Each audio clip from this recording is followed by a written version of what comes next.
Buku Borobudur True Back History. Bagian 3. Karya Santo Saba. Dibuat sebagai wacana keilmuan berdasar telaah dan kajian akademik, tidak sedang menistakan suku, ras dan agama, tapi dalam upaya mengembalikan sejarah benar Indonesia. Indonesia Arya. By Santo Saba. Exploration dan Riset. Info lengkap. WhatsApp ke +62813 2132 9787. Patanjali dalam bukunya Mahabhashya tanda kutip dan menerima definisi Panini, maka membahas atau menyebutkan itu pada panjang yang lebih besar, di 18 kasus, yang menyatakan bahwa definisi metafora relevan dengan banyak konteks. Kata Tantra Patanjali menyatakan, berarti, kepala, main. Dia menggunakan contoh yang sama dari Svatantra sebagai kata gabungan dari SVA, self, dan Tantra, kemudian menyatakan, Svatantra, berarti orang yang independen, sebagai yang tuannya diri sendiri, hal utama untuk siapa dirinya, menafsirkan definisi Tantra. Patanjali juga menawarkan definisi semantik Tantra, yang menyatakan bahwa itu adalah aturan struktural, prosedur standar, panduan terpusat atau pengetahuan dalam bidang yang berlaku untuk banyak unsur. Dalam agama Hindu, tradisi Tantra, yang paling sering dikaitkan dengan tradisi Dewi yang disebut Saktism, diikuti oleh Shaivism dan Vaishnavism. Dalam Buddhisme, Vajrayana tradisi dikenal untuk ide-ide Tantra yang luas dan praktek. Tantra Hindu dan Buddha tradisi telah dipengaruhi tradisi keagamaan lain seperti Jainisme, Sikhisme, Tibet Bon tradisi, Taoisme, dan Jepang Shinto tradisi. Dalam agama Hindu, tradisi Tantra ditemukan di Shaivism ini Siwa Siddhanta dan Mantrapita, Bhairava, dan di Saktism ini Vidyapita dan tradisi Kulamarga. Tantra teks dari tradisi Vaishnava adalah Pancharatra dan biasanya disebut agamas dalam tradisi Siwa. Istilah Tantra dalam genre sastra Hindu biasanya digunakan khusus untuk menyebut sakta agamas. Literatur agamas adalah tebal, dan termasuk 28 siwa agamas, 77 sakta agamas juga disebut Tantra, dan 108 Vaishnava agamas juga disebut Pancharatra Samhitas, dan berbagai upa agamas. Beberapa teks Tantra dalam agama Hindu adalah Veda dan lain-lain non-Vedic. Agama tradisi termasuk yoga dan konsep realisasi diri, beberapa termasuk Kundalini Yoga, asketisme, dan filsafat mulai dari Dwaita, dualisme ke Advaita, monisme. Sarana ibadah dalam praktek Hindu Tantra berbeda dari bentuk Weda. Sementara praktek Veda Yajna tidak ada berhala dan kuil, dalam tradisi Tantranya, berhala dan ikon simbolik dengan puja adalah sarana ibadah. Simbolisme pada tempat ibadah, ikon yang mengingatkan pemuja pada atribut dan nilai-nilai adalah bagian penting dari praktek agamik, sementara jalur non-teistik adalah tidak satu dari banyak cara alternatif dalam praktek Veda ini. Bagaimanapun, tidak berarti bahwa Tantra agamas dan Weda menentang, menurut era abad pertengahan teolog Hindu. Tirumular, misalnya, menjelaskan kaitan mereka pada Veda adalah jalan, dan agamas adalah kuda. Istilah Tantra tidak satu awalnya digunakan oleh Buddhisme, sebagai sarjana Isabel Onians menjelaskan dalam disertasinya, Tantra Buddha Apologetika, atau Antinomianisme sebagai Nom de. Phil, disertasi, Oxford. Trinity Tem 2001 Pek 8. Tantra Buddhisme, bukanlah transkripsi dari istilah asli, tapi pandangan baru lebih modern, jika tidak benar-benar barat. Untuk setara Sansekerta Tantrika ditemukan, tetapi tidak dalam teks-teks Buddhis. Tantrika adalah istilah yang menunjukkan seseorang yang mengikuti ajaran suci yang dikenal sebagai Tantra, tetapi hanya di Shaivism, tidak Buddhisme. Tantra Buddhisme adalah nama untuk sebuah fenomena dalam Buddhisme, dalam bahasa Sansekerta, Mantranaya, Vajrayana, Mantrayana atau Mantra Mahayana, dan tampaknya tidak pernah ada teks Tantrayana. Praktisinya dikenal sebagai mantrins, yogi, atau sadaka. Jadi, kami menggunakan kata sifat Angliciset, tantrik, bagi agama Buddha diajarkan dalam Tantra bukan tradisi asli, tetapi adalah istilah yang dipinjam yang melayani tujuan. Penurunan perjalanan Tantra dalam Buddhisme Theravada dimulai dengan munculnya reformasi modernisme Buddha pada abad ke-19, khususnya Dhammayuttika Nikaya didirikan oleh Raja Rama keempat tahun 1851 sampai tahun 1868, dari Thailand Ratanakosin Raya pada 1833, yang diimpor ke Kamboja seperti itu protektorat kerajaan. Dalam membentuk Dhammayuttika Nikaya, Rama IV menekankan penggunaan Pali Canon sebagai otoritas utama untuk praktek monastik dan juga berusaha untuk menghapus semua elemen agama takhayul dan rakyat. Kita perhatikan teks kata Tantra pada filsafat ajaran Buddha. Kata itu ditemukan pada Tantra Vajrayana, atau Tantra Buddhisme Cina Kanon Buddhis, vol 18-21, pada sekitar 500-600 m dan kata Tantra kita temukan sudah ada sebelum ajaran Buddha dan Hindu ada di India yaitu pada Ring Veda X, 71,9 sekitar tahun-tahun 1700 sampai tahun 1100 SM. Dengan demikian kita dapat simpulkan bahwa kata Tantra yang dikaitkan dengan prasasti Kelurak tidak menandakan bahwa Sailendra tidak menganut ajaran Buddha Mahayana atau Hindu. Sebagai catatan bahwa Hinduisme di India bernama Hindu dimulai sejak abad ke-19, di bawah dominansi kolonialisme Barat serta Indologi, saat istilah Hinduisme mulai dipakai secara luas. Para ahli dari Barat memandang Hinduisme sebagai peleburan atau sintesis dari berbagai tradisi dan kebudayaan di India, dengan pangkal yang beragam dan tanpa tokoh pendiri. Pangkal-pangkalnya meliputi Brahmanisme, agama Weda kuno, agama-agama masa peradaban lembah Sungai Indus, dan tradisi lokal yang populer. Sintesis tersebut muncul sekitar 500-200 SM, dan tumbuh berdampingan dengan agama Buddha hingga abad ke-8. Dari India Utara, sintesis Hindu tersebar ke selatan, hingga sebagian Asia Tenggara. Sangha, Pali, Sangha, Sanskerta, Sangha, Chinese, Sengjia Pinyin, Sengjia, Wili, Dutch, Dun adalah kata dalam Pali dan Sanskerta berarti, hubungan, perakitan, kumpulan, atau komunitas, dan paling sering merujuk pada Buddhisme ke komunitas monastik dari Beku, Biarawan, dan Bikuni, Biarawati. Komunitas ini secara tradisional disebut sebagai Beku, Sangha atau Bikuni Sangha. Sebagai kategori terpisah, mereka yang telah mencapai salah satu dari 4 tahap pencerahan, apakah ditahbiskan atau tidak mereka dalam monastik, yang disebut sebagai Arya Sangha, Mulia Sangha. Menurut sekolah Buddhis Theravada istilah, Sangha tidak mengacu pada komunitas Savaka pengikut awam, maupun komunitas umat Buddha secara keseluruhan. Dalam daftar istilah Buddha Richard Robinson et al., mendefinisikan Sangha sebagai praktisi awam modern mungkin menggunakan kata Sangha sebagai istilah kolektif untuk semua umat Buddha, tetapi Theravada Pali Canon menggunakan kata Parisa, Sanskerta Parisat untuk komunitas Buddhis yang lebih besar, para biarawan, biarawati, pria dan wanita yang memiliki dan mengambil 3 perlindungan, pemesanan, Sangha untuk penggunaan yang lebih terbatas. Definisi Sangha, kata ini memiliki 2 tingkatan makna. 1. Pada ideal, Arya, tingkat itu menandakan semua pengikut Buddha, ditahbiskan, yang telah setidaknya mencapai tingkat Srotapana. 2. Pada konvensional Samverti, tingkat itu menandakan perintah biksus dan biksunis. Dharma. Dharma adalah sebuah konsep penting sentral dalam filsafat India dan agama. Ia memiliki beberapa arti dalam agama Hindu, Buddha, dan Jainisme. Hal ini sulit untuk memberikan definisi ringkas tunggal untuk Dharma, sebagai kata memiliki sejarah panjang dan bervariasi dan pemahaman yang kompleks akan makna dan interpretasi. 265, tidak ada arti setara atau tunggal dalam terjemahan kata untuk Dharma dalam bahasa Barat.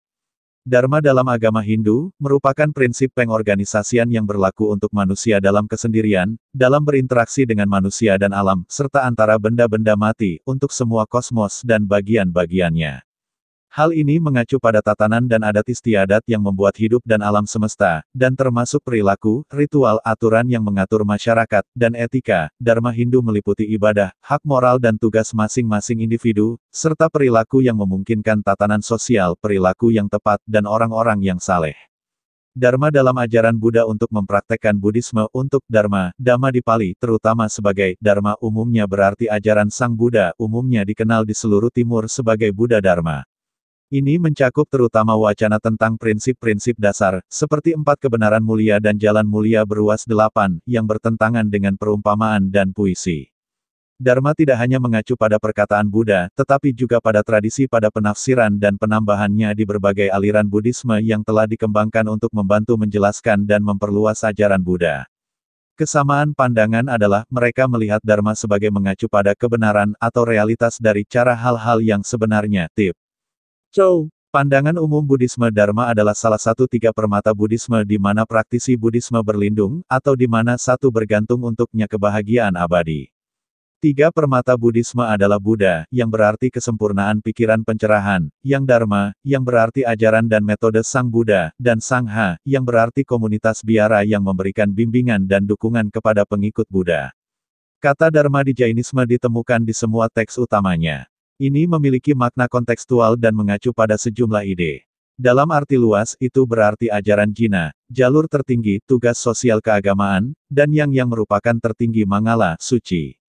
Istilah Dharma juga memiliki spesifik ontologis makna dan soteriologis di Jainisme, sebagai bagian dari teorinya enam dravya, substansi atau kenyataan.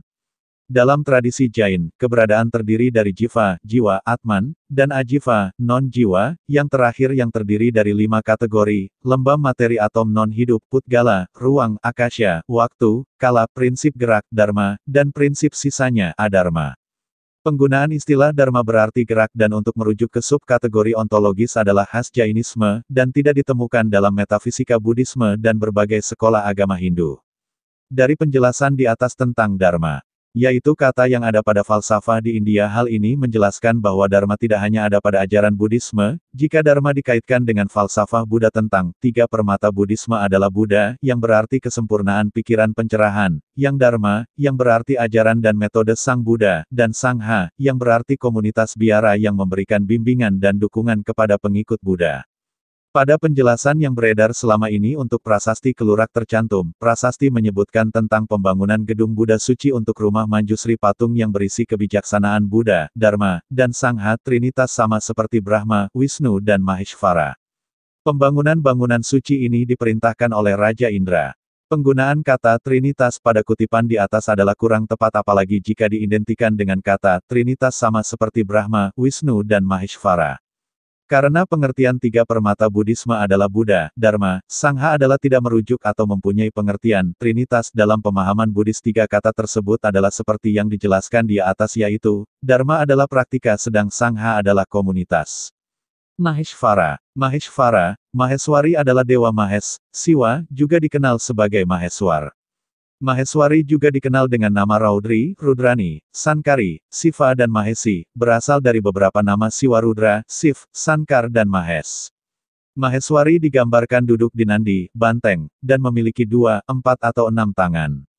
Kulit langsat putih, bermata 3 dewi memegang trisula, gendang, kalung manik-manik, mangkuk minum, kapak dan tengkorak mangkuk. Dia dihiasi dengan gelang ular, bulan sabit dan hiasan kepala yang dibentuk dari tumpukan rambut dengan ular di atasnya. Dan seperti Dewa Siwa, dia juga memakai ular di lehernya. Brahma, asal-usul kata dan filosofi Brahma belum diketahui sampai saat ini. Beberapa kata terkait seperti realitas tak terbatas Brahman, dan Imam Brahmana, ditemukan dalam literatur Veda. Adanya dewa yang bernama Brahma dibuktikan pada teks Veda. Perbedaan antara konsep spiritual dari Brahman, dan Dewa Brahma, adalah konsep abstrak metafisik dalam agama Hindu, sedangkan yang kedua adalah salah satu dari banyak dewa maskulin dalam mitologi Hindu. Konsep spiritual dari Brahman jauh lebih tua. Beberapa ilmuwan menyimpulkan bahwa Dewa Brahma mungkin telah muncul sebagai konsepsi pribadi dan ikon ini terlihat dari prinsip universal impersonal disebut Brahman. Brahma adalah dewa pencipta dalam Trimurti dari Hindu. Dia memiliki 4 wajah, mencari di 4 arah. Brahma juga dikenal sebagai Svayambhu, Vagisa, dan pencipta 4 Veda, salah satu dari masing-masing mulutnya. Brahma diidentifikasi dengan Veda Dewa Prajapati. Serta terkait dengan Kama dan Hiranyagarbha, telur kosmik, ia lebih menonjol disebutkan dalam kitab Veda epos Hindu dan mitologi di Purana. Dalam epos, ia digabungkan dengan Purusa. Brahma, bersama dengan Wisnu dan Siwa, merupakan bagian dari Trinitas Hindu, namun, teks-teks Hindu kuno menyebutkan Trinitas lain dari dewa atau dewi yang tidak termasuk Brahma. Brahma dalam pandangan Buddhisme berbeda dengan Hindu. Buddhisme menyangkal konsep baik Brahman dan Atman dalam literatur Hindu kuno, dan berpendapat sunyata kekosongan, dan konsep anatta, non-self, ada jiwa, sebagai gantinya. Brahma adalah dewa terkemuka, Deva, dan Raja Surgawi di Buddhisme. Dia diadopsi dari agama-agama India lain yang dianggap dia pelindung ajaran, Dharmapala, dan dia tidak pernah digambarkan dalam teks-teks Buddhis awal sebagai dewa pencipta. Dalam tradisi Buddhis, itu dewa Brahma yang muncul sebelum Buddha. Brahma adalah bagian dari kosmologi Buddha, mendiami alam surgawi dari kelahiran kembali disebut Brahma Loka yang paling dicari dunia untuk akhirat dan reinkarnasi dalam tradisi Buddhis. Brahma umumnya diwakili dalam budaya Buddhis sebagai dewa dengan 4 wajah dan 4 lengan, dan varian dia ditemukan di kedua budaya Theravada dan Mahayana Buddha. Pada penjelasan yang beredar selama ini untuk prasasti Kelurak tercantum kata Brahma untuk mengidentifikasi kesamaan antara ajaran Buddha dan Hindu, sedangkan dalam konsep filosofi Brahman adalah konsep spiritual dari Brahman jauh lebih tua dari Buddha dan Hindu, sedangkan dalam perkembangannya pada ajaran Hindu konsep Brahman sebagai Brahma adalah dewa pencipta dalam Trimurti dari Hindu, bertolak belakang dalam konsep pandangan Buddhis yaitu Brahma tidak pernah digambarkan dalam teks-teks Buddhis awal sebagai dewa pencipta. Kesimpulannya adalah tidak tepat jika penjelasan yang menyebutkan kata Brahma sebagai klaim bahwa Sailendra menganut ajaran Buddha Mahayana. Sailendra pada keterangan yang tertera pada prasasti Kelurak bukan dan tidak menganut ajaran Buddha Mahayana atau Hindu. Candi Sewu. Kompleks Candi Sewu terbesar di daerah Prambanan, dengan luasan persegi panjang 185 meter di utara selatan dan 165 meter timur barat. Ada sebuah pintu masuk di keempat mata angin, tapi pintu masuk utama terletak di sisi timur. Setiap pintu masuk dijaga oleh kembar Dwarapala patung. Ada 249 bangunan di kompleks tersebut, ada 240 candi kecil, yang disebut perwara, wali, candi, dengan desain serupa yang disusun dalam 4 baris konsentris persegi panjang. 2 baris luar diatur lebih dekat dan terdiri dari 168 candi yang lebih kecil, sedangkan 2 baris dalam diatur pada interval tertentu, terdiri dari 72 candi, 249 candi terletak di daerah kedua semua dibuat dengan bingkai persegi tetapi bervariasi oleh patung-patung yang berbeda dan orientasi. Dwarapala. Dalam bahasa Sanskerta, Dwara, pintu gapura, gerbang, Dwarala, pintu gapura, gerbang, Dwarapala, Dwarapati, patung, penjaga pintu. Sebagian besar candi besar di Jawa kuno dijaga oleh sepasang Dwarapala patung, sebagai penjaga gerbang. Raksasa kembar biasanya ditempatkan mengapit pintu masuk di depan kuil, atau 4 mata angin. Dwarapala mengambil bentuk 2 raksasa. Dwarapala sebagian besar digambarkan sebagai raksasa kekar dan agak gemuk, dengan wajah sengit mata bulat melotot, gigi bertaring, rambut keriting dan kumis, dengan dan perut bulat. Raksasa biasanya digambarkan memegang gada dan kadang-kadang pisau sebagai senjata. Dwarapala raksasa Singhasari dekat Malang, Jawa Timur yang tingginya 3,7 meter. Patung-patung Dwarapala yang paling menonjol adalah di Candi Sewu, setiap pasangan menjaga 4 sudut kompleks besar kuil, total 8 patung Dwarapala besar dalam kondisi sempurna. Contoh lain adalah 2 pasang Dwarapala menjaga Candi Kembar dari Pelaosan. Patung Dwarapala yang paling menonjol adalah di Candi Sewu, Jawa, Indonesia. Patung Dwarapala terbesar, Singhasari, Jawa, Indonesia. Sepasang patung Dwarapala pria dan wanita menjaga gerbang sebuah kuil. Patung Dwarapala di Banteay Kedai di Angkor, Kamboja. Patung Dwarapala terletak di Kompleks Kuil Chichen Itza peninggalan suku M terletak di Semenanjung Yucatan, Amerika Tengah. Patung Dwarapala Sukhothai dan Ayutthaya, Thailand. Patung Dwarapala abad dari Indrapura, Dong Duong, Champa, Vietnam. Patung Dwarapala Yaksa Grand Palace, Bangkok, Thailand. Patung Dwarapala di pintu masuk Hathadage, Polonnaruwa, Sri Lanka. Patung Dwarapala di Elepanta, India. Mari kita telaah dan kaji kembali pada kalimat yang beredar dan dianggap baku bahwa Manjusri dan Candi Sewu yang dianggap identik dengan ajaran Buddhisme pada kalimat. Referensi ke dewa-dewa Hindu di kuil Buddha ini menandakan Tantrayana, Vajrayana pengaruh Buddhisme. Kuil didedikasikan untuk Manjusri diidentifikasi sebagai Candi Sewu. Mengambil kalimat, referensi ke dewa-dewa Hindu di kuil Buddha adalah kurang tepat, dan suatu hal sepertinya tidak mungkin karena dewa-dewa pada pandangan ajaran Hindu sangat berbeda arti dalam pandangan ajaran Buddhisme, seperti penjelasan di atas tentang Brahma, Wisnu dan Siwa dan dewa utama dalam ajaran Hinduisme tersebut tidak tampil dalam kuil Buddha.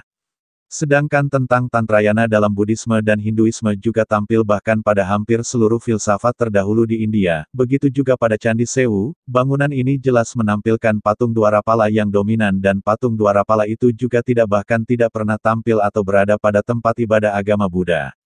Bahkan dalam beberapa gambar di atas patung Dwarapala ada di Kompleks Kuil Chichen Itza peninggalan suku Maya, yang saat ini terletak di Semenanjung Yucatan, Amerika Tengah. Kesimpulan dari bahasan tentang Candi Sewu yang diperkuat dengan patung Dwarapala adalah, nama yang tercantum pada prasasti Kelurak sebagai Sailendra dikaitkan dengan Manjusri serta Candi Sewu yang terdapat patung Dwarapala adalah tidak tepat jika Sailendra menganut ajaran Buddha. Falsafah ajaran yang mendasari bangunan tersebut adalah ajaran bukan Buddha atau Hindu yang berasal dari India.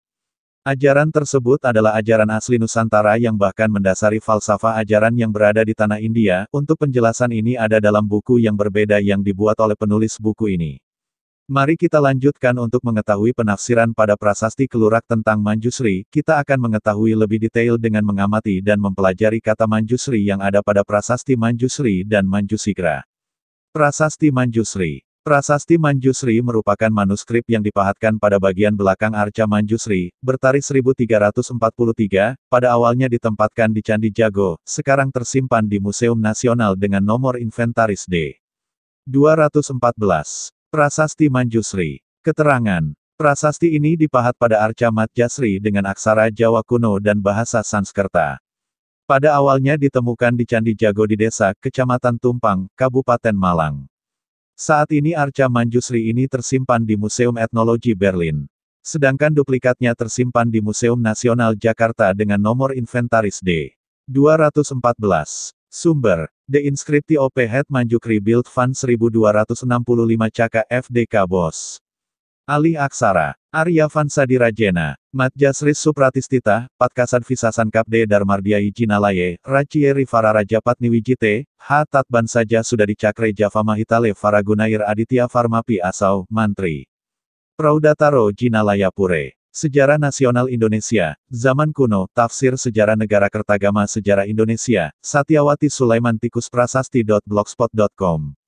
Prasadam Atyat Butam Mata Tata Surjanan Sama Sukam Netum Bafat Tatpara, Isaka 1265.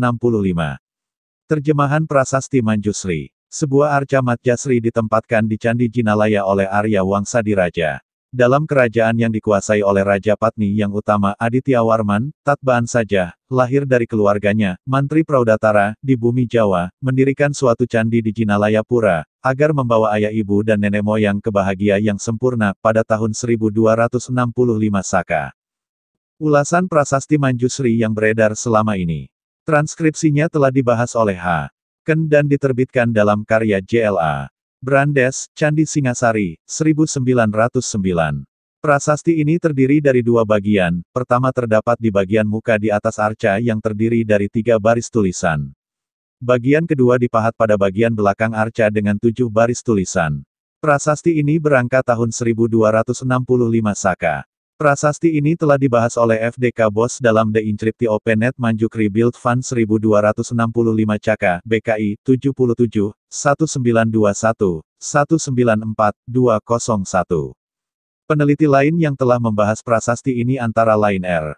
Pitono, 1966, dan Maci Suhadi, 1990. Candi Jago tersebut mula-mula didirikan atas perintah Raja Kertanagara untuk menghormati ayahandanya, Raja Wisnuwardana, yang mangkat pada tahun 1268 M. Isi prasasti ini tentang penempatan sebuah arca Matjasri oleh Aditya Warman di tempat pendarmaan Jina pada tahun AK 1265. Menurut penafsiran Bos dari prasasti tersebut, kemungkinan Aditya Warman mendirikan candi tambahan di lapangan Candi Jago tersebut, atau mungkin pula candi yang didirikan tahun 1280 M sudah runtuh dan digantikan dengan candi baru. Tidak adanya sisa-sisa bangunan besar di samping Candi Jago yang sekarang, sehingga menunjukkan penjelasan yang kedua lebih masuk akal. Menurut analisis Stutterheim, gaya relief dan ukiran pada candi tersebut membuktikan bahwa candi yang sekarang ini lebih baru daripada berasal dari abad 13. Manjusri adalah bodhisatwa, biasanya diwujudkan sebagai seorang pemuda yang memegang pedang. Terhunus di tangannya yang satu, dan sebuah buku di tangannya yang lain. Pedang itu dimaksudkan sebagai alat untuk memberantas penasaran dan kepalsuan, sedangkan buku mengandung ajaran tentang 10 laku utama cita-cita bodhisatwa, disebut paramita. Pada umumnya, uraian di atas, sesuai dengan wujud arca Manjusri dari Singosari, tetapi ada juga perbedaannya. Arca Manjusri dari Singosari berupa seorang bangsawan, bermahkota tinggi, duduk bersila, tangan kanannya memegang keris, tangan kirinya ditempelkan pada dada, buku paramita terletak di pangkuan. Pada keempat sudut sandaran tempat duduknya terdapat arca yang sama dalam bentuk kecil-kecil. Daun teratai menghiasi sisi kanan dan kiri sandaran tempat duduknya. Sebagian dari piagam menghiasi bagian atas. Mungkin tokoh yang diarcakan sebagai Manjusri itu ialah Pu Aditya Warman sendiri. Karena ia adalah seorang bangsawan, berpangkat Ureda Mantri dalam pemerintahan Tribuana Tunggadewi, saudara sepupu mendiang Jaya Negara, dan hubungan kekeluargaannya dengan Raja Patni didasarkan atas garis keturunan ayahnya yang bernama Atwaya Warman, seperti dinyatakan pada prasasti Kubur Rajo. Kiranya Atwaya itu dapat disamakan dengan Atwaya Brahma, seorang Mahamentri dari Singhasari, yang tercatat pada Piagam Jawa Kuno Amogapasa tahun 1286 m. Piagam tersebut memperkuat dugaan bahwa Mahamentri Atwaya Brahma adalah keluarga Kertanegara. Dengan sendirinya mempunyai hubungan kekeluargaan yang masih dekat dengan Raja Patni. Persembahan Arca Manjusri adalah sangat tepat karena baik Aditya Warman maupun Raja Patni adalah pemeluk agama Buddha. Nama Aditya Warman mulai tercatat pertama kali dalam prasasti Blitar Bertarikh 1330, yang menyebutkan bahwa Arya Dewa Raja Pu Aditya sebagai Ureda Mantri.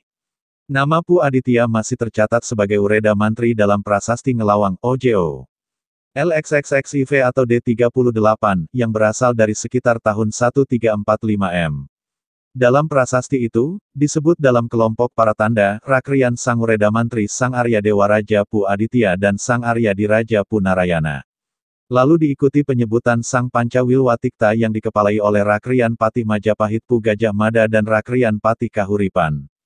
Dalam prasasti Manjusri, disebutkan bahwa Aditya Warman menjabat sebagai Menteri Praudatara. Boleh dipastikan istilah Praudatara sama dengan Ureda Mantri pada prasasti Blitar dan prasasti Ngelawang di atas, dan Aditya Warman sama dengan Pu Aditya. Diduga Aditya Warman adalah keturunan Dyadara Jingga dari perkawinannya dengan Mahamentri Atwaya. Aditya Warman adalah saudara sepupu Jaya Negara, yang mempunyai hubungan kekerabatan dengan Raja-Raja Singhasari. Mungkin itulah sebabnya ia diangkat sebagai Ureda Mantri. Dalam Pararaton disebutkan bahwa Dara Jingga dikawinkan dengan seorang dewa ksatria, beranak Dewa Janaka yang bergelar Sri Marmadewa dan kemudian menjadi raja di Malayu dengan gelar Abhiseka Aji Mantrolot. Raja Malayu yang bergelar Aji Mantrolot itu oleh para ahli diidentifikasikan dengan Aditya Warman. Pada tahun 1347 m Aditya Warman itu telah menjadi Raja Malayu. Diduga ia menikahi seorang saudara sepupunya sehingga singgasana dengan mudah diperolehnya. Catatan adalah kutipan asli, bukan pernyataan penulis. Inilah publikasi, Fitnah, kepada putra terbaik Nusantara, Aditya Warman, yang sudah terpublikasi dan dianggap benar. Simak klarifikasinya berdasar kajian akademik.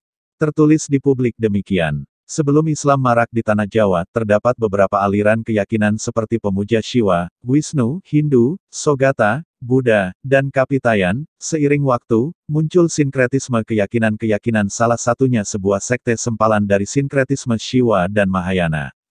Ritual diawali dengan prosesi memakan daging dan ikan secara ramai-ramai, kemudian mereka menari-nari dan minum hingga mabuk, dalam keadaan sakau. Para penganut melakukan persetubuhan secara massal, upacara diakhiri dengan meditasi, ketika tubuh mereka telah kehilangan nafsu birahi. Itu publikasi tidak benar. Pada tingkatan khusus, daging, ikan dan minuman dalam ritual digantikan dengan mayat, ikan suro dan darah manusia yang dibunuh sebagai persembahan.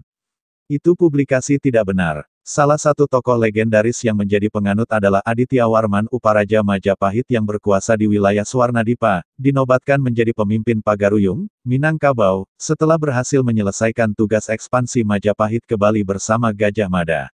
Itu publikasi tidak benar. Bantahan dan klarifikasi Santo Saba.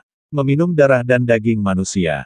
Ini adalah fitnah. Mari simak klarifikasi akademiknya dan bukan mengarah pada sara, dengan mencermati kalimat yang akan menggugurkan publikasi, citra buruk, dari semua tulisan di atas. Kita cermati satu persatu kata dari pemuja Shiva, Wisnu, Hindu, Sogata, Buddha. Sinkretisme keyakinan. Sebuah sekte sempalan dari sinkretisme, Shiva, dan Mahayana. Kapan, Hindu India, secara formal lahir. Kapan dan siapa nama misionarisnya yang datang ke Nusantara? Benarkah Hindu dianut oleh Raja Jawa juga Aditya Warman? Simak bantahan juga klarifikasi berdasar telaah dan kajian akademiknya. Studi literasi tentang Hinduisme, ini adalah peleburan atau sintesis dari berbagai tradisi dan kebudayaan di India, pangkalnya Brahmanisme, agama Weda kuno, atau berbasis Vedik. Sintesis tersebut muncul sekitar 500–200 SM, dengan pangkal yang beragam dan tanpa tokoh pendiri tumbuh berdampingan dengan Buddhisme hingga abad ke-8, dari India Utara, sintesis Hindu tersebar ke selatan. Akhir abad ke-18 seterusnya orang Inggris menyebut penduduk Hindustan, yaitu bangsa di sebelah barat daya India. Hindu menjadi istilah padanan bagi orang India, yang bukan Muslim, bukan Sikh, bukan Jaina, bukan Kristen, bukan Buddha, yang mencakup berbagai penganut dan pelaksana kepercayaan tradisional yang berbeda-beda. Akhiran isme, ditambahkan pada kata Hindu, sekitar tahun 1830-an untuk merujuk pada agama kemudian istilah tersebut diterima oleh orang India sendiri dalam hal membangun jati diri bangsa untuk menentang kolonialisme. Hindu, ditegaskan kembali sebagai tempat berhimpunnya aneka tradisi yang koheren dan independen, didukung oleh sanskritisasi, sejak abad ke-19 di bawah dominansi kolonialisme Barat serta Indologi, saat istilah Hinduisme mulai dipakai secara luas, dan ada peraturan tidak tertulis bahwa orang suci tidak melakukan penyebaran ajaran keluar. Jadi, dari penjelasan di atas kita fahami bahwa istilah Hindu sebagai antonim terhadap keyakinan lain, sekitar awal abad ke-16, kemudian kata Hindu dengan tambahan akhiran isme ditambahkan pada kata Hindu sekitar tahun 1830-an untuk merujuk pada kebudayaan dan agama. Artinya, ajaran Hindu merujuk pada agama. Di India baru ada sekitar tahun 1830, berarti ini secara formil, Hinduisme India ada setelah era Raja-Raja Nusantara menganut Islam abad ke-11.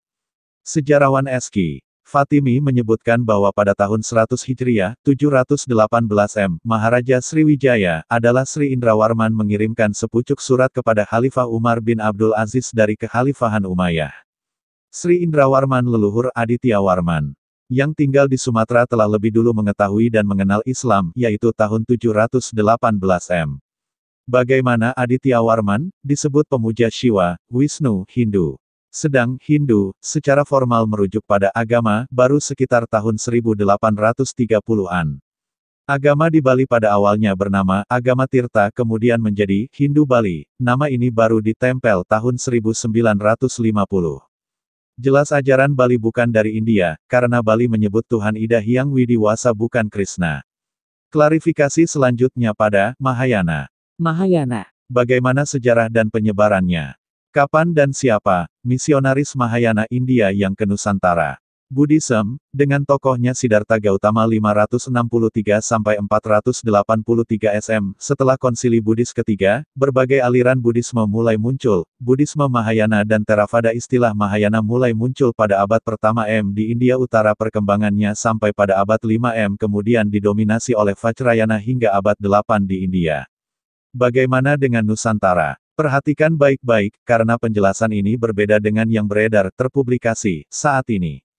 Beku Asinji Narakhita atau Deboan An, juga dikenal sebagai Sukong, lahir di Bogor, Indonesia, pergi belajar Dhamma di Burma berbasis Theravada. Ia menjalani Vipassana di Pusat Pelatihan Meditasi Mahasana Sasana Yeta, Rangoon, menerima bimbingan khusus dari Yau Nyanutara Sayadaw, dan pada tanggal 17 Januari tahun 1955 ia kembali ke Indonesia membawa kegembiraan bagi simpatisan Buddha di Indonesia.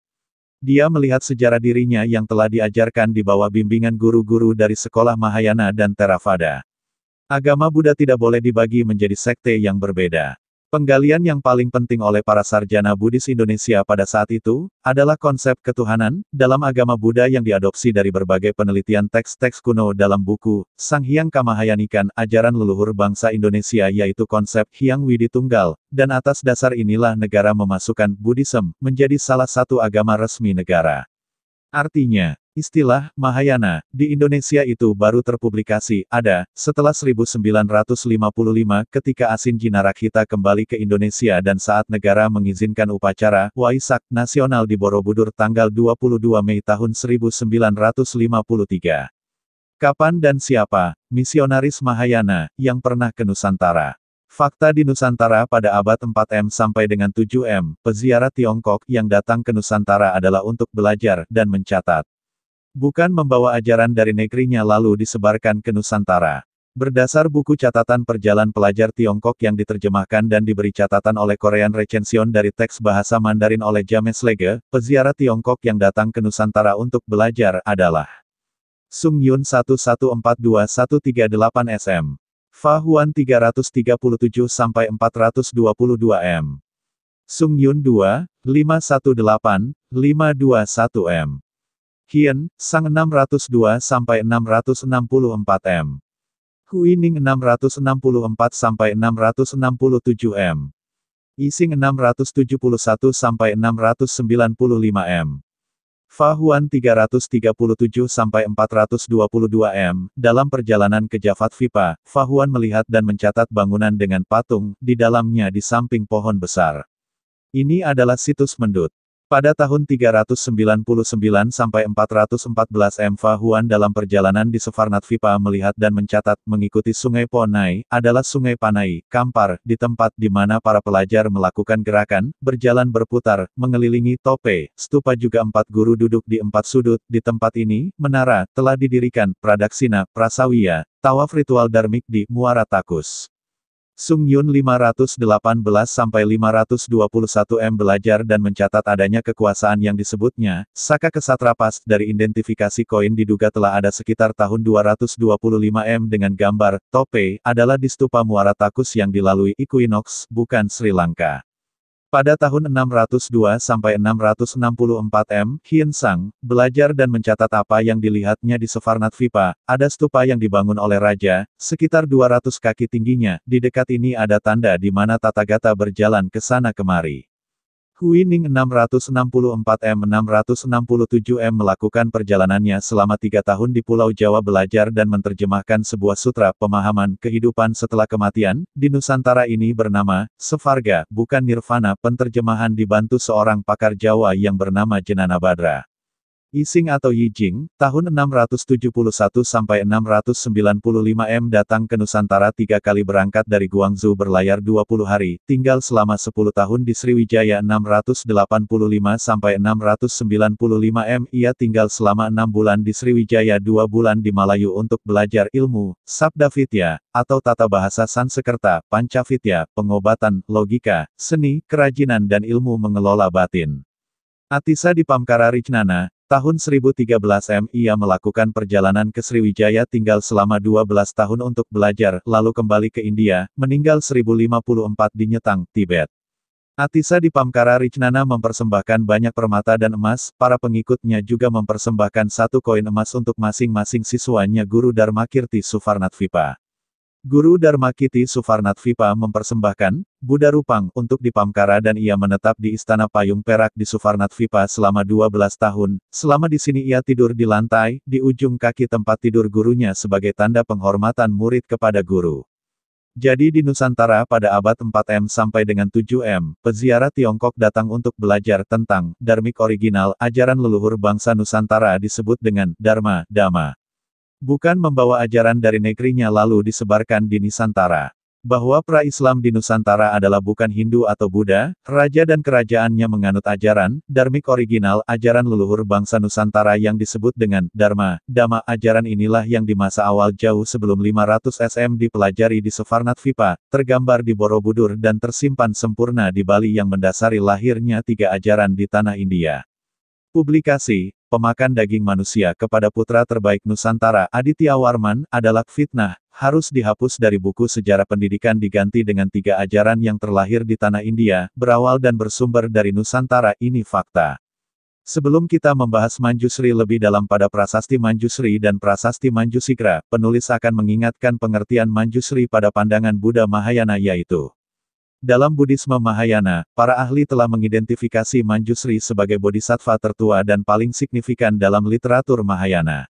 Manjusri pertama disebut pada awal Sutra Mahayana seperti Prajnaparamita Sutra dan melalui asosiasi ini sangat awal dalam tradisi ia datang untuk melambangkan perwujudan dari prajna kebijaksanaan transenden.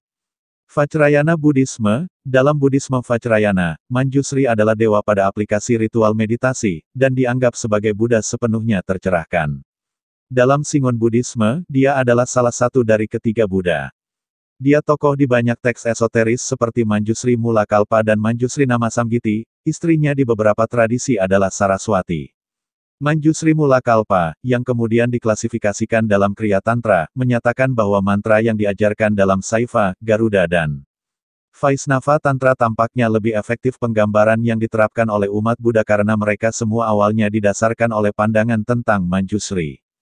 Sebuah contoh dari ajaran kebijaksanaan Manjusri dapat ditemukan di Saptasatika Prajnaparamita Sutra, Taiso Tripitaka 232. Sutra ini berisi dialog antara Manjusri dan Buddha di Samadhi, Sek. Ekavyuha Samadhi. Seng Yen menjadikan ajaran Manjusri untuk memasuki Samadhi secara alami melalui kebijaksanaan transenden. Kesimpulan dari Manjusri pada keterangan di atas adalah, falsafah yang mendasari ritual tapa ada pada hampir di setiap pandangan falsafah di India juga pada Hindu. Falsafah dari Manjusri adalah identik dengan ritual prosesi tapa dalam bahasa Indonesia. Prosesi tapa itu dalam istilah Buddha adalah yoga. Salah satu kitab yang menjelaskannya adalah Samadhi, dalam kelompok besar mazhab Buddha termasuk dalam mazhab Vajrayana. Klaim selama ini yang beredar tentang Wangsa Sailendra yang mendirikan Borobudur adalah beragama Buddha Mahayana berdasarkan aliran mazhab Buddhisme Vajrayana, adalah tidak tepat.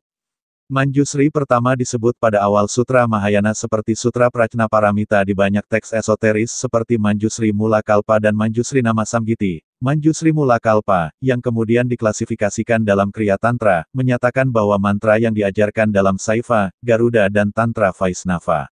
Kita akan memahami apakah Saiva, Garuda dan Vaisnava itu, apakah istilah itu merupakan istilah dalam Buddhisme.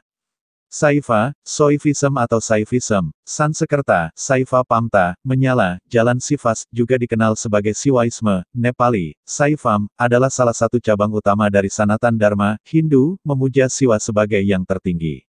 Siva kadang-kadang digambarkan sebagai Dewa Bhairava. Pengikut Soivam disebut Soivas, Saivas, Soivites, atau Saivarkal. Bentuk awal pemujaan Siwa mungkin telah dipraktekkan dalam peradaban lembah Indus, yang mencapai puncaknya sekitar 2500-2000 SM. Artefak dari Mohenjo-daro, Harappa dan lainnya berdasar situs arkeologi Barat Laut India dan Pakistan, termasuk Lingams dan artefak Pashupati, berdasar situs arkeologi tersebut ditafsirkan telah ada tanda-tanda ritual ibadah kepada Siwa. Pashupati, Sansekerta Pasupati, hal tersebut telah ditafsirkan oleh beberapa orang ilmuwan sebagai prototipe dari Siva. Kitab Vetasvatara Upanishad 400-200 SM, adalah tekstual eksposisi awal dari filsafat sistematis Soivism. Siva Rahasya Purana, sebuah upapurana adalah teks skriptual yang penting.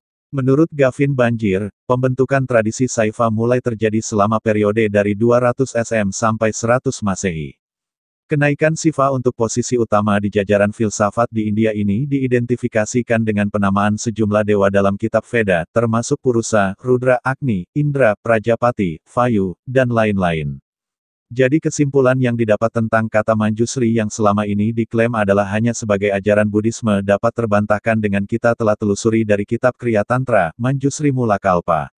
Setelah kita memahami kata Saiva, bahkan filsafat Saiva dan peribadahannya telah ada sebelum ajaran Buddha dan Hindu ada yaitu pada peradaban Harappa di Mohenjo-daro sekitar 2500-2000 SM, hal ini membuktikan bahwa kata Manjusri itu bukan hanya ada pada ajaran Buddha dan Hindu India, tapi falsafahnya telah ada sebelum ajaran Hindu dan Buddha ada. Hal ini sama dengan penjelasan pada kata Vaisnava dan Garuda. Itulah yang oleh para sejarawan disebut dengan istilah Brahmanism, ajaran sebelum Veda dituliskan. Brahmanism adalah ajaran yang dibawa kaum Saka atau Arya leluhur bangsa Nusantara Indonesia terdahulu, yaitu Dharmik original yang tergambar di Borobudur dan hingga kini tersimpan sempurna di Bali. Dharmik original ini yang mendasari lahirnya ajaran Hindu, Buddha, Jaina setelah Veda dituliskan di India.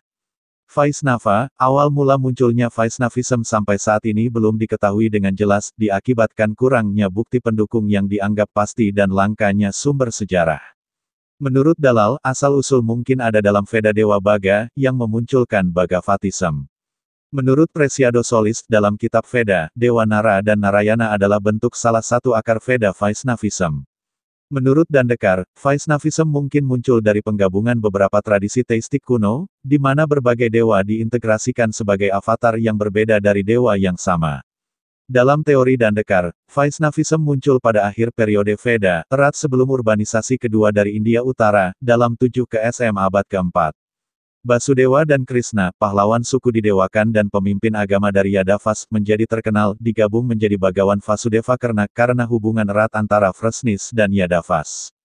Tahap awal ini didirikan saat Panini, abad ke-4 SM, yang, dalam bukunya Astatyai, menjelaskan kata Vasudevaka sebagai bakta pemuja, dari Vasudeva.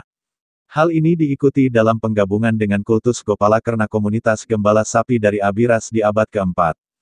Karakter Gopala Krishna sering dianggap non-Veda.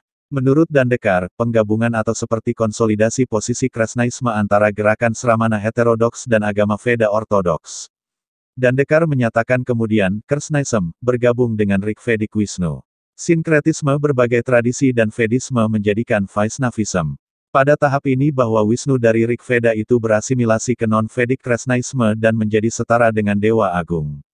Munculnya Krishna sebagai salah satu avatar, Wisnu tampil pada periode epos Sansekerta pada awal abad Masehi.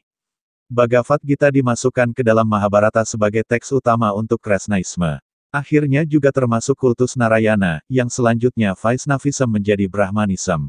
Kultus Nara-Narayana mungkin berasal di Badari, daerah utara Hindu Kush, dan diserap ke dalam ortodoksi Weda sebagai Purusa Narayana. Purusa Narayana mungkin kemudian berubah menjadi Arjuna dan Krishna. Sejarah yang kompleks ini tercermin dalam dua denominasi sejarah utama Vaishnavism Bhagavats, Vasudeva Krishna, dan pengikut Brahmana Vaishnavism, sedangkan Pacharatrins menganggap Narayana sebagai pendiri mereka, dan pengikut Tantra Vaishnavism. Hal ini membuktikan bahwa kata Manjusri itu bukan hanya ada pada ajaran Buddha dan Hindu India, tapi falsafahnya telah ada sebelum ajaran Hindu dan Buddha ada. Manjusri Mula Kalpa, yang kemudian diklasifikasikan dalam Kriya Tantra, Vaisnava menjelaskan hal tersebut di atas.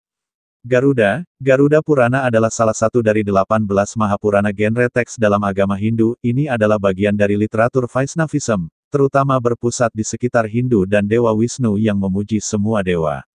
Terdiri dalam bahasa Sansekerta, versi awal dari teks mungkin telah disusun dalam milenium 1 CE, bahkan mungkin diperluas dan berubah selama periode waktu yang panjang.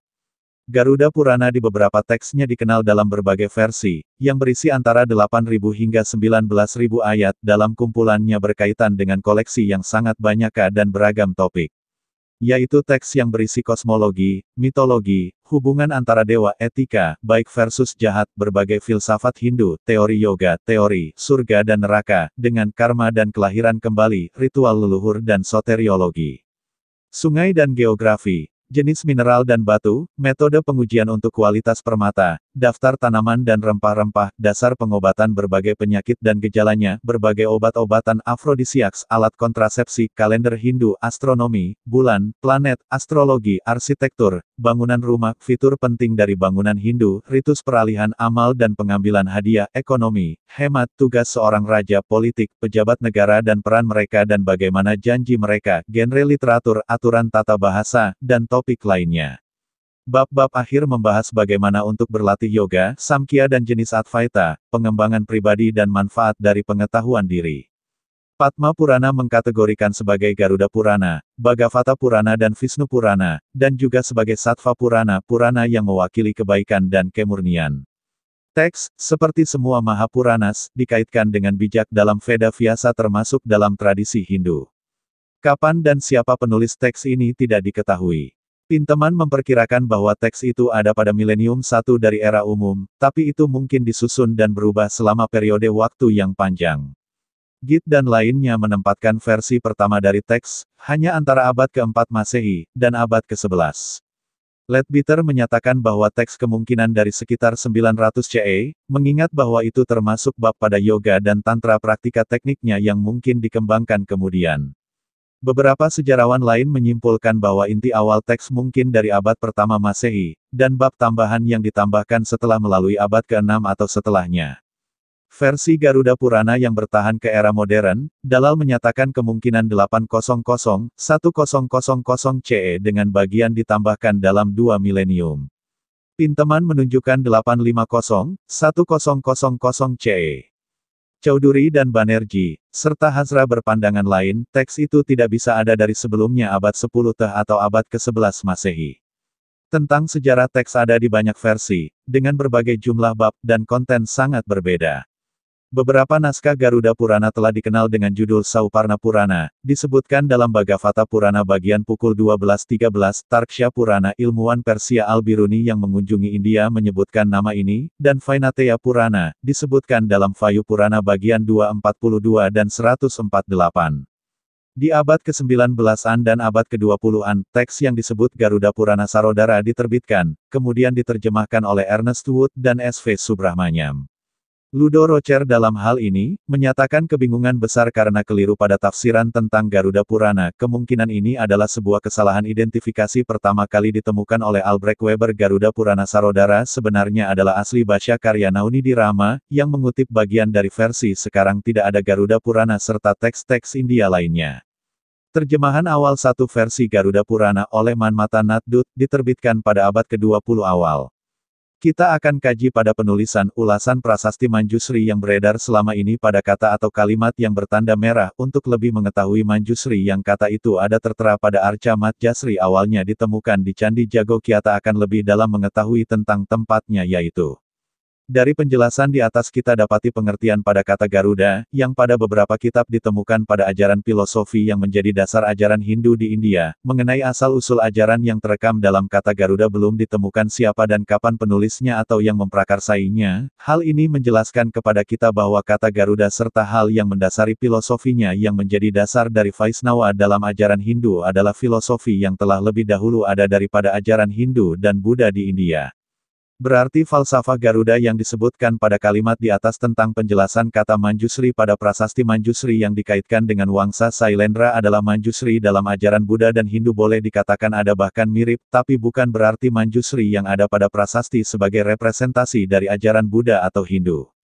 Hal ini juga sekaligus menjelaskan bahwa Wangsa Sailendra yang disebutkan dalam prasasti tersebut tidak dan bukan beragama Hindu atau Buddha seperti yang ada di India. Buku Borobudur True Back History. Bagian 3 ke bagian 4. Karya Santo Saba. Dibuat sebagai wacana keilmuan berdasar telaah dan kajian akademik tidak sedang menistakan suku ras dan agama, tapi dalam upaya mengembalikan sejarah benar Indonesia. Indonesia Arya. By Santo Saba. Exploration dan Riset. Info lengkap. WhatsApp ke +62813 2132 9787.